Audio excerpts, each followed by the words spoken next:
Pittsburgh Steelers fans, welcome back to a new podcast here on BehindTheSteelCurtain.com. Actually, it's being simulcast live on YouTube where you can watch us. All you have to do is go to YouTube and type in BTS Steelers Radio. This is the Steelers Q&A. Not the best name, I get it. But at the same time, it's the best that I could think of. We'll probably think of a new name, but joining me is not Lance Williams, who's usually on for the Standard as a Standard, but another contributor, one of my former co-hosts on BTSC, and that is Brian Anthony Davis. Brian, how are you this fine afternoon, evening? I'm fantastic, Jeff. Thanks for having me. Oh, it's always fun. Always fun. And we were going to do this show on our Blog Talk Radio page, but they were malfunctioning at every single seam and level. So we're going to talk about some Steelers questions and answers, burning questions that a lot of fans, whether it's on BehindTheSteelCurtain.com's comment section, whether it's on our Facebook feed, our Twitter feed, all those different platforms, a lot of the same questions, a lot of the same concerns are being brought up. And I don't think we should start anywhere other than Le'Veon Bell. He is the biggest free agent name that you have on your list, on everyone's list, because let's be honest, when you look at the unrestricted free agents for the Steelers, there's just not that many key players outside of Le'Veon Bell. So the Steelers have options. Rumors today from the Pro Bowl, we wrote this on the website, is that Le'Veon Bell said the Steelers have already offered him a deal. Now, he didn't accept that, but it's at least going in the right direction. And according to him, they, meaning the two sides, are a lot closer than they were at any time last year. So, Brian, the question is, will the Steelers franchise tag him again? Will they give him a long-term contract, or will the two sides not get together on anything resembling a new deal, and he will be playing elsewhere or not at all in 2018 and 2019? Jeff, I think if worse comes to worse, they're going to definitely franchise him if they have to. Now, I think the Steelers are going to try not to do that. They're going to try to get a deal done as soon as possible to avoid all the shenanigans and all the crap that they had to deal with last year, going all the way up until a couple days before the season started. And you saw where that rust really came into play the first 4 weeks of the season. So they want to avoid that at all cost. But here's the one thing that concerns me. It's great that Le'Veon Bell is saying, yeah, we're better off than we were last year at this point. But the problem is, it's better, but it's still not good enough. Are the Steelers putting their best deal out there up front? Or are they going to just have to franchise them? If they franchise them, that's where you get Le'Veon Bell, offended, deciding not to play, contemplating holding out, contemplating retirement. So you never know what's going on in his head. But this has got to be a good thing. I'm thinking that at least that Le'Veon Bell thinks that there's progress being made already. So you might be seeing both sides bend a little, but how much are each side going to bend? Yeah, I think that yeah, I think you are going to see Le'Veon Bell get franchise tag, but I don't think it's with the intention of him playing next season for 14.5 whatever $1 million that it is. I think it's just going to be more of a band-aid and I guess you could say a bridge in the negotiating process. The Steelers are going to have to get a deal done, and they're going to have to at least franchise tag him so he does not hit free agency. That's step number one. And then step number two would be coming to terms on that long-term deal. Now, here's an interesting caveat because I wrote the article for the website today, and I said, and in my opinion, I still believe this, that in last year, when Le'Veon Bell played this past season in with the salary cap, he essentially bet on himself. He said, I feel like I'm worth number one running back money and number two wide receiver money. And he put it all out there. Now, the biggest key was that he stayed healthy. He played in a full season. He didn't play in week 16. I get that against the Browns, but he played a full season. And a lot of commenters disagreed with what I said based on the fact that his yards per carry were down in 2017 from 2016 and his yards per reception were down as well. I don't think that changes how valuable he is to this team. If the Steelers want to be a legitimate contender, I think they need Le'Veon Bell. You agree or disagree? Are you going to take 9-7 with 4.9 yards a carry? Or are you going to take 3.9 and 13-3 and, a trip to the playoffs and the possibility to go farther? I'm not worried about yards per carry because when it was time to get things done, Le'Veon Bell got it done on the field down the stretch. He was the most valuable player for that team down the stretch. Yeah, And when that running game was going, that team was going. And when absolutely. that passing game going to Le'Veon Bell out of the backfield, you can't stop that. Yeah. Okay, Le'Veon Bell, enough of that guy. I'm sick of talking about him already. So let's move on to Martavis Bryant, another offensive weapon. Um, Midway through the season last year, he was talking about trades. He wanted out. He didn't want anything to do with the Steelers because he was disgruntled about his role. He was disgruntled about Juju Smith-Schuster outplaying him. Now, all of a sudden, at the end of the season, after the locker cleanout that they had after their loss to the Jaguars, little birdie was singing a different tune. We'll just put it that way. He was saying that he wanted to stay, he wanted to win a ring, and I know why, because the Steelers still have control over him for next season. When he was suspended for a year, that did not count as a year of work. Therefore, the Steelers were able to retain him for another year. So they have him under control. The only way they're going to get rid of him is to trade him. His value is not that great right now. So he wants to win a ring. He wants to perform well to make as much money as he can on the free market. The Steelers, they would probably like him to play well as well next season so that they can win a championship because Bryant could be a big part of that. Brian, I want to know, what do you see in Bryant? Do you think they trade him this offseason? I don't really think so, but it's a possibility. And B, how do you see him fitting into this team next year with Juju Smith-Schuster coming out and emerging so much as he did?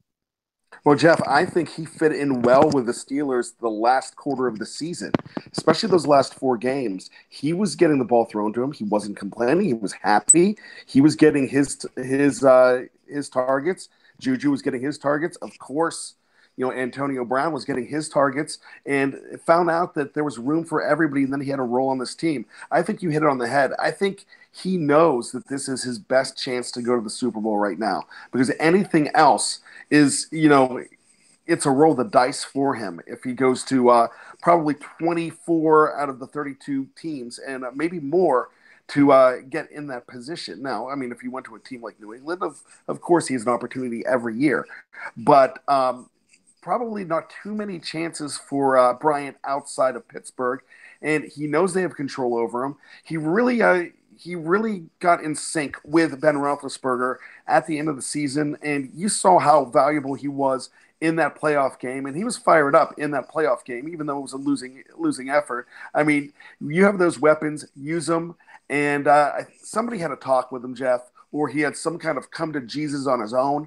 But one thing that I tell anybody that asks me their advice on if they're having trouble at work, it's like, look, play the game. Football, just play the game at work. Do what you have to do. Know where you need to go if it doesn't go right, but do what they ask you to do. Reason to keep you and give them reason to make you happier. And I think that's what happened at the end of the season. He was happier. They gave him reason, but in turn, Martavis Bryant gave the Steelers reason to go to him. Right. No, yeah, you're right. And I think when it comes to the trade talk, the biggest issue with me, with Martavis Bryant, there are teams that would want him. There are teams that are so in need of a receiver that has the breakaway speed, that has the size that he possesses. The problem is that because the Steelers have control over him, it's not even a restricted free agent situation where a tender can be put down. The Steelers would never get what they think he is worth. And I think they're talking, the Pittsburgh Steelers are saying, oh, they would probably expect maybe a second round pick for him or another prolific player. The problem is that he's one piss test away from being kicked out of the league and getting Josh Gordon treatment until he can come back. So there's definitely some liability there with Martavis Bryant, but I think we both agree he will be back next year. And if he can pick up where he left off, and fans also need to remember this, at the beginning of this season, the past season that just came to close, he was not permitted to be on the field in OTAs. He was not allowed to practice with the team for the majority of training camp because the NFL was dragging their feet on his reinstatement. Don't think that didn't have something to do with his slow start. Don't think it didn't have something to do with his lack of chemistry with Ben Roethlisberger. That'll be changed this year unless he messes up this offseason, which I knock on wood could certainly happen. Ultimately, I think Martavis Bryant's back. I think he picks up where he left off, and I think that the Steelers' offense will benefit having him out there with Juju Smith-Schuster, and Antonio Brown could be very, very dynamic. I do have another question for you here, Brian. It's about the offense before we move over to the defensive side. And I'm sure there are some listeners that are thinking, oh my gosh, the offense seems pretty set. Why you keep talking about it? Well, there's news there too. Todd Haley, gone. Out is Todd Haley. He's in Cleveland now. I don't know if you saw this today, Brian. I wrote an article. It was an open letter to Browns fans about their new offensive coordinator, Todd Haley. And I thought it was very fair. It wasn't a bashing session. I basically told Browns fans, if they were curious, what they were getting with Todd Haley. But he's gone. He's up by the mistake by the lake. And in comes Randy. I learned this. His name is pronounced Fichtner. Yep, Fichtner. I thought it was Fitchner. Silly me for trying to use phonetics when it looks so. I did as well. So Randy Fichtner is taking over at the offensive coordinator role. My question, Brian, is Ben Roethlisberger basically the offensive coordinator now, or collaboration between not only Roethlisberger but some of the other key players? You look at that offensive line, very veteran-laden group. What do you think will be the approach to the Steelers offense from, like, okay, who's really calling the shots? And what do you think this might look like next year? Will it look the same, different? Who knows? Well, I'm going to plug my own piece, Random Thoughts from a Black and Gold Mind. So let's jump into the Black and Gold Mind right now. In my mind, Ben Roethlisberger fired Todd Haley. In my mind. I thoroughly believe that. I know he came out and said nice things at the Pro Bowl today about Todd Haley. But, it's easy to say some nice things after he's gone and say, hey, I'm the good guy. But wanted Todd Haley gone. That was evidence during the Indianapolis game when he wanted to make sure that Randy Fichtner was down on the sidelines out of the press box to be his buffer between him and Todd Haley. There was a huge problem between those two. And we saw that in the New England game. It was a huge problem when they did not have a play ready during the Jesse James review. And that is because Ben and Todd were not getting along and they weren't discussing it. Now, I thoroughly think that Ben Roethlisberger, with that being said, is the offensive coordinator. It's a lot of it is going to be a collaboration between Ben and Randy.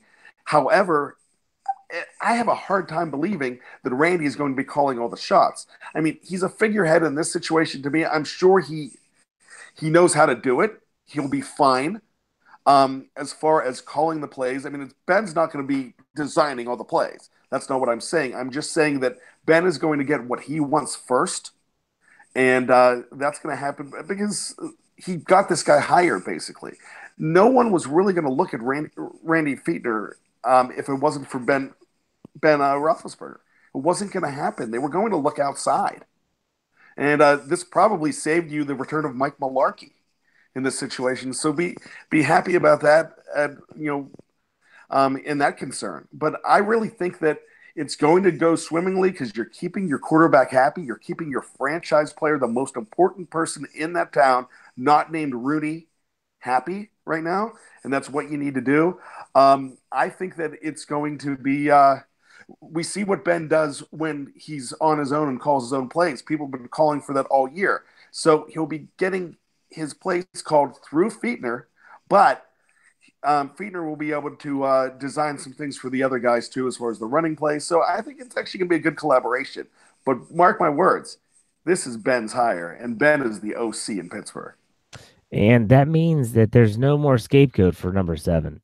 Oh, no. If you followed the Steelers for any amount of time, especially since he's had his number one Cochran show on 93.7 The Fan in Pittsburgh, he is known for throwing Todd Haley under the bus. And it's not ridiculous. It's these slight little comments that he makes about play calling and situational football. And yeah, that wasn't me. I just run what the plays are.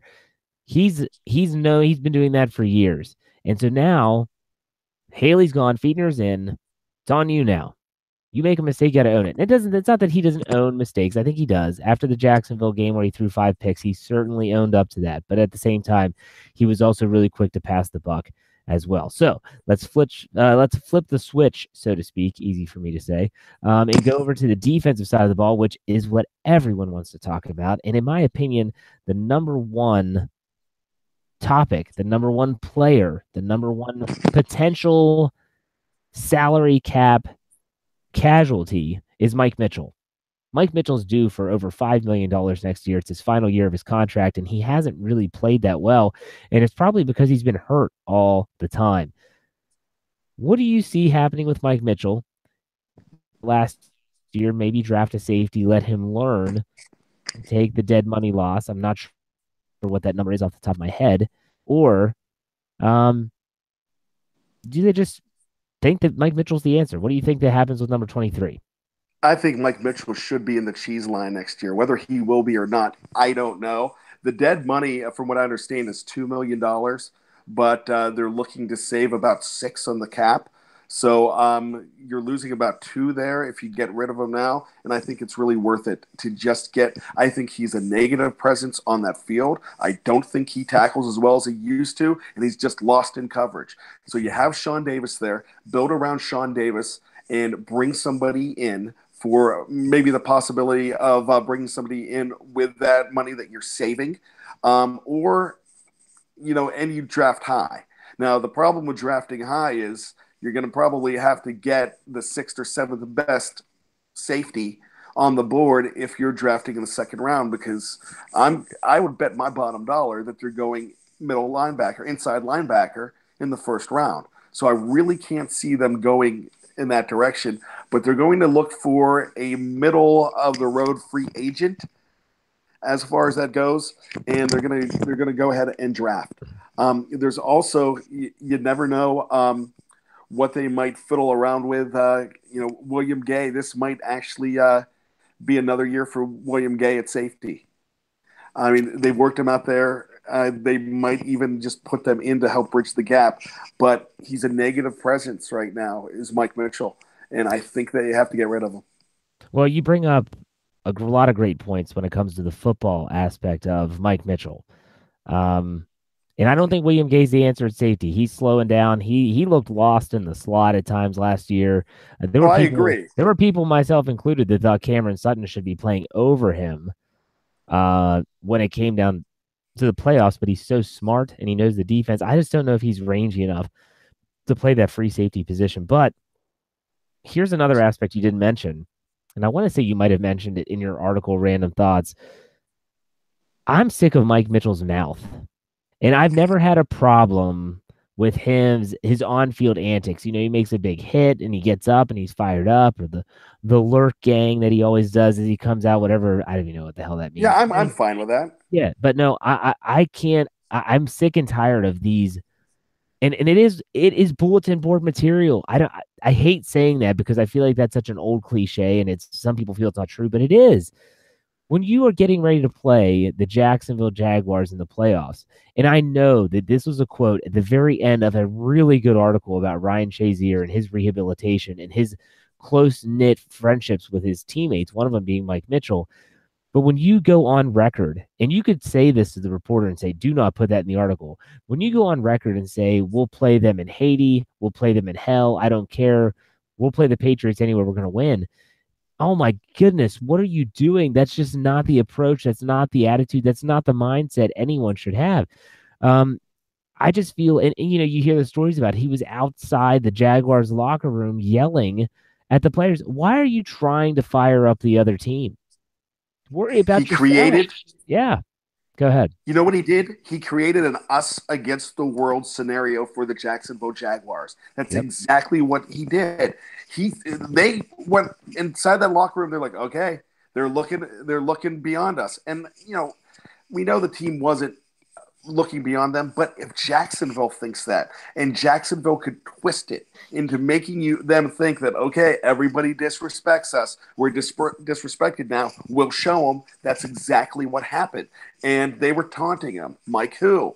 And that's what made him stand outside his locker room. So if I stood outside your house after jabs back and forth on social media and said, you're going to know my name, Jeff, hey Hartman, I'm gonna beat your ass if I'm doing that stuff.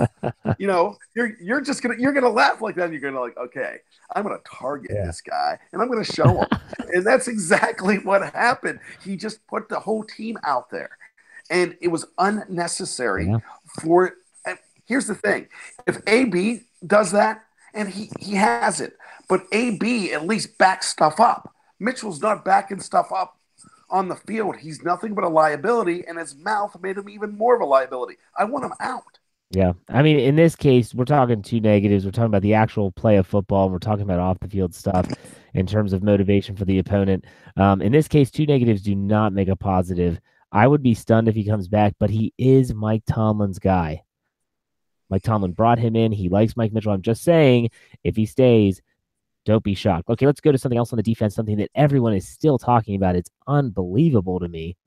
But I wanted to get what you write the knee-jerk reaction article after games for the website. I want to get your reaction to we knew, everyone knew, you knew, I knew, at the end of the season, changes were coming.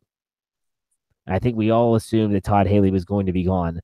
But what was your reaction, knee-jerk reaction, when you find out that the defensive coaching staff is remaining intact? What was it? Well, the first thing I was thinking is, why does Joey Porter still have a job? The second thing I was thinking, and when right after that, the very next day, we find out that Mike Tomlin called a majority of those plays. I'm thinking, hey, that's why it's intact, because Mike Tomlin's not going to fire Mike Tomlin. So to me, that makes me think that Keith Butler is nothing but a patsy for Mike Tomlin. If he's calling the plays, why does he need to be there? Until Todd Haley was hired in Cleveland, the offensive coordinator in Cleveland was the same as the head coach, Hugh Jackson. He had both titles. So when you're looking at that, you might as well put the title on Mike Tomlin and save some money if that's what's going to be happening. If he's calling a majority of the plays, then Keith Butler does not need to be there. But Mike Tomlin does not want to fire Mike Tomlin, and coming on the hot seat, and this makes his seat even hotter. Now, are the Rooney's going to fire him? No. All this talk, they're not getting rid of Mike Tomlin. However, the defensive problems, if it's Mike Tomlin's responsibility, then he needs to make changes where he needs to make them. And that's the bottom line. Yeah, no, I agree with you 100%. And the thing about Tomlin, a lot of people want him gone. A lot of people are frustrated. I understand that. But just as today, everyone, a lot of their emotion, a lot of their vitriol has been brewing for a long time. And a lot of it stems from the Ed Bouchette article is reporting how Tomlin's the one that makes the calls, how players were, Le'Veon Bell was late to practice. The coaching staff wasn't showing up on time when he wanted. Well, come to find out today, Le'Veon Bell said that Tomlin knew about it, and the coaching staff knew that he was going to be late. It was a personal issue. Some fans, that's not good enough. But you and I know that stuff happens. Life happens. Yeah, sometimes that's good enough for me. As long as your employer knows. Because that's the thing. If Le'Veon Bell just strolls into the training camp or the training facility with 10 minutes left in the walkthrough and it's like, oh, sorry, overslept, I guarantee you he would not have started that game. I just don't think Tomlin is that much of a pushover. I really don't. He's disciplined players before. I know it's the playoffs. I know it's the magnitude of the game, but if you remember last year before the Patriots game when Landry Jones was quarterback, Eli Rogers had a significant role on the team. He did not play a snap. He benched him the entire game, and it was reportedly because he missed time at practice, not being where he should be, stuff like that. So I don't know. It's interesting as to that there were no changes on the defensive side. There still might be changes. I think fans need to realize that. When Bruce Arians retired, and for those that are listening on iTunes, I just did the air quotes, he was told by Mike Tomlin his job was safe. And then Art Rooney, the second, is the one that said, we're going to make a change. So there still are possibilities for this change to happen. I guarantee you that Art Rooney and Mike Tomlin have already met, but I'm sure they're going to meet again when the coaching staff returns from the Pro Bowl, and that's when they're really going to start digging in, because you don't want I doubt there's going to be any changes now, because you're starting to get into the major draft stuff. You're talking about the Senior Bowl, which is going on this weekend. The Shriner Bowl was last weekend. You're going to start all those workouts in those pro days. You want to have your coaching staff available in there so that they can scout, they can recruit those players that you need. Okay, last question. We did 3 on the offense. We're going to do 3 on the defense, and we're going to call it a show. This one's a tough one for me, and it might be a tough one for you too, Brian, and that's about Bud Dupree. Okay, Bud Dupree, the Steelers have to make a decision on him. They have to decide whether they want to grant him a fifth-year option, which is since 2011, first-round draft picks. The team has a fifth-year option on the contract. In case you're listening and didn't know this, and every year except for one, 2013, Jarvis Jones is the only player the Steelers have not extended that fifth-year option to their first-round draft pick. So, question: it's simple. Do the Steelers give that fifth-year option to Bud Dupree, or do they not and essentially tell him, look, after this season, you're going to be gone? I think they absolutely give him that guarantee. I don't really think it kills them to do it. They are the entire linebacking core. When you lose Shazier, and I know Shazier plays in the inside, and we're talking about outside linebackers, but now Harrison's gone. He is the starter there. Who are you going to bring in right now to go ahead and replace them? And I think you go ahead, you don't lose much by giving him that guarantee. Having him around does not hurt you at this point, because it's not like he's going to make a ton of money on that fifth-year option. So I think you keep him around, see how he continues to improve. The guy still had 6 sacks last year. I thought he was a liability in pass coverage, and we saw that in the Jacksonville game. But I still think that that he's miles ahead of where Jarvis Jones was, and I think you bring him back and continue to work for that team. I'm going to give a big case in point here. If we had this conversation between the second and third year of the Cam Hayward experience, okay, that whole experiment at the beginning, a lot of people wanted Cam gone. Nobody wants Cam gone now. Nobody whatsoever wants Cam gone now. And the reason being, he took some time to get accustomed to it. I know he's been here, I'm going to call it almost 2.5 seasons, just for the fact that there's a lot of games that he did not play. I mean, he only played 6 in 2016, and played about 14 this season. So I think he still has a lot of learning to do. I think he still has he gives that team options, and I would not cut ties with him right now. Yeah, I agree with you on Bud Dupree. I think that Dupree, his performance on the field has not been as good as it should be. He was raw. We all knew that. But you expect him to make bigger steps in production. I don't think anyone in their right mind thought that if there was going to be a Steelers defender that's going to break their streak of having a double-digit sack getter, that it would be Cameron Hayward and not one of their bookend linebackers like Dupree. But still, I think if the Steelers decide to keep Dupree and they do the fifth-year option with him, which I think they will, don't think this doesn't have a lot to do with self-image and their important and them drafting outside linebackers. Think about what that would look like if they say, we're not going to give you your fifth-year option. There's 2 first-round outside linebackers that you have absolutely swung and missed on. That would look horrible on Tomlin, on Colbert, on the scouting team, the entire organization. That would be a gigantic failure. And I don't think there's any way, shape, or form that this group, Colbert on down to Tomlin and so forth, are going to ever do that again. I don't think they're going to say, look, we're not going to do that. A lot of people think it's Joey Porter, that he's not doing the job, but sometimes the players have to go out and they have to make the plays themselves. So I think that I agree with you. I think they do come. I think he does come back. I think they do have give him his fifth-year option. It's not ridiculously expensive, but it is a significantly higher number than what he gets during his rookie contract. But it gives you another year of control, and it gives you an option to sign them prior to that fifth-year option, which is what they did with David DeCastro. It's what they did with Cameron Hayward. It's also what they did with Brian Shazier. But obviously, we know Shazier is not likely to be back this year.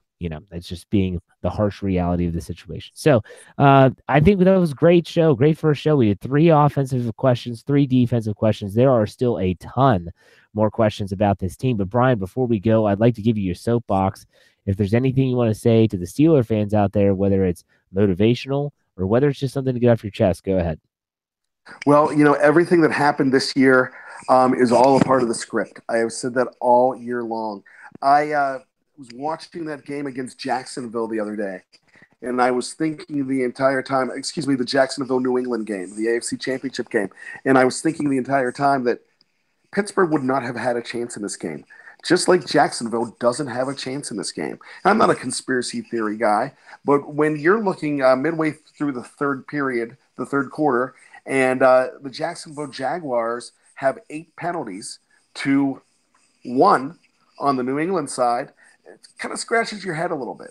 And it just makes you think that there's a part of it that it's going to be really hard to beat the New England Patriots in 2017.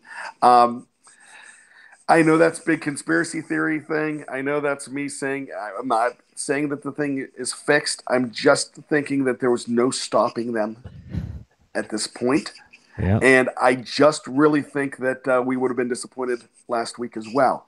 But with that being said, the window is still open for this Pittsburgh Steelers team. Ben Roethlisberger is back. It is going to look like Le'Veon Bell is back. Even if he's back for 1 year with the franchise tag, you run the wheels off of him and you get what you can this year. You know you're not going to have any problem with Antonio Brown. You go high in the draft on defense, especially you shore up that inside linebacker spot. You go ahead and look for a mid-level free agents and ones you know that you can get production out of, and you have a team.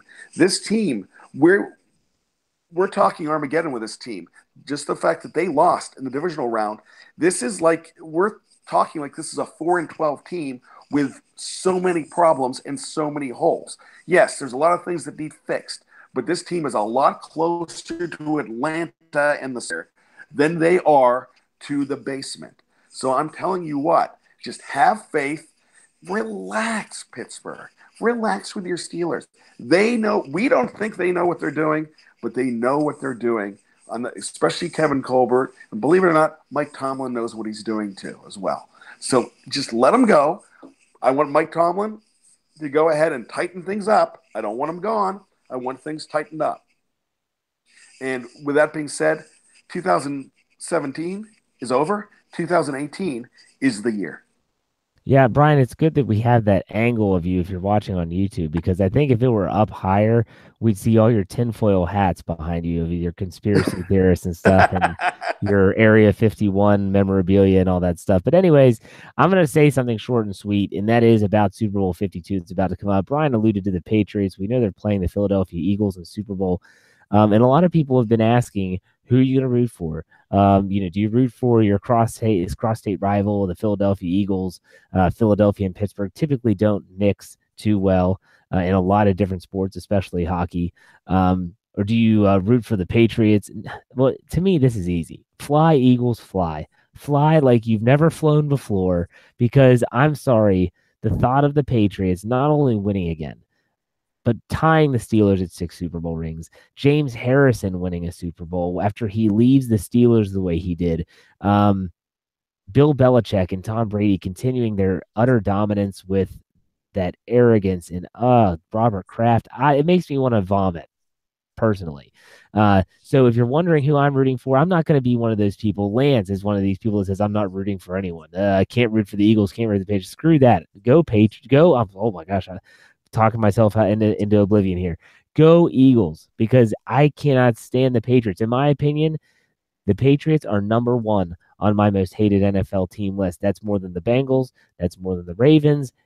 Any team, I cannot stand the New England Patriots. So for that and so many more reasons, Al Riveron, I am going to be rooting for the Philadelphia Eagles. So with that said, Brian, I thought it was a great first show. We're going to be doing this show every other week. Okay. So we did it today. Next Wednesday, leading up to the Super Bowl, Lance and I will be back for the Standard as a Standard. The following week, Brian and I will be back to answer more questions as more news breaks. And we know that in 2 weeks' time, a lot of stuff will be new. So make sure you check us out. If you're on YouTube, BTSC Steelers Radio, subscribe, give us a like, thumbs up, follow us. Check that stuff out on iTunes. The Standard is the Standard. You can hear this show as well as the Steelers Connection. We are having some new podcasters coming on in the coming weeks, going to do their own commentary, some short stuff. It's going to be great. You're going to enjoy it. Check us out there. And as always, behindthesteelcurtain.com for my work, for Brian's work, for the best Steelers news on the internet. We'll see you next time on the Steelers Q&A.